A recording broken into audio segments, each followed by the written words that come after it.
Hola, en el día de hoy vamos a hablar sobre la historia de la educación y la pedagogía. Acompáñanos. La educación y la pedagogía han estado presentes desde las primeras generaciones de la humanidad, desde cuando los nómadas buscaban las maneras de perfeccionar sus técnicas en la caza y en la supervivencia, de manera espontánea en el proceso de enseñanza. La educación en la historia no es un hecho aislado de otras ramas, sino que está conformado por diversas orientaciones como lo es la filosofía, la religiosa, la social y la política. Los primeros sistemas educativos se caracterizaban por enseñar sus creencias religiosas y culturales. En Egipto, aparte de la religión, se enseñaban principios de escritura, ciencias, matemática y arquitectura. Por otro lado, en la India se manejaba casi el mismo sistema. La única diferencia era que el budismo era la religión que tenía mayor fuerza y los sacerdotes eran los docentes. En China se centraba en la filosofía, la poesía y la religión, de acuerdo con las enseñanzas de Confucio. Y en Grecia se daba el mismo valor a la gimnasia que a las matemáticas y a la música. Tradiciones básicas del mundo occidental. Los sistemas educativos en los países occidentales se basaban en la tradición religiosa de los judíos y del cristianismo. La educación de la antigua Grecia, donde Sócrates, Platón, Aristóteles e Isócrates fueron los pensadores que influyeron en su concepción educativa.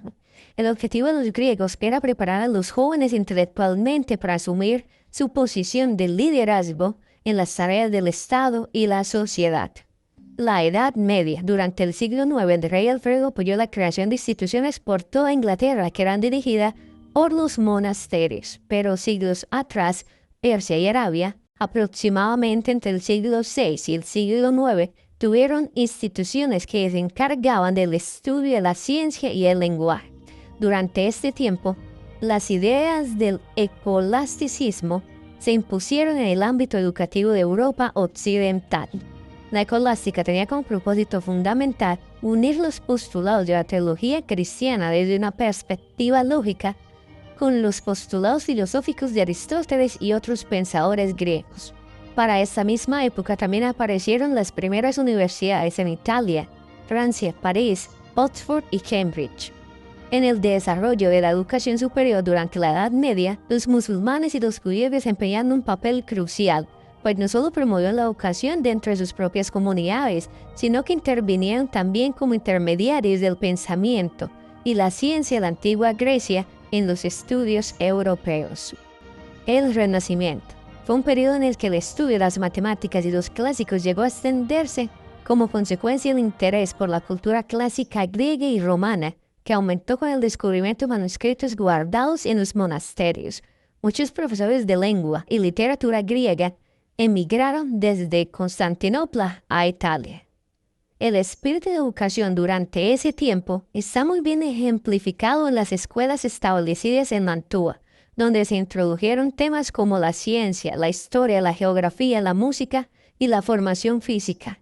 El éxito de esas iniciativas influyó en el trabajo de otros educadores y sirvió como modelo para los profesores durante más de 400 años. Desarrollo de la ciencia en el siglo XVII.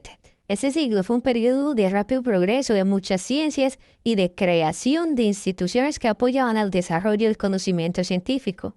La creación de estas y otras organizaciones facilitó el intercambio de ideas y de información científica y cultural entre los estudiosos de los diferentes países de Europa.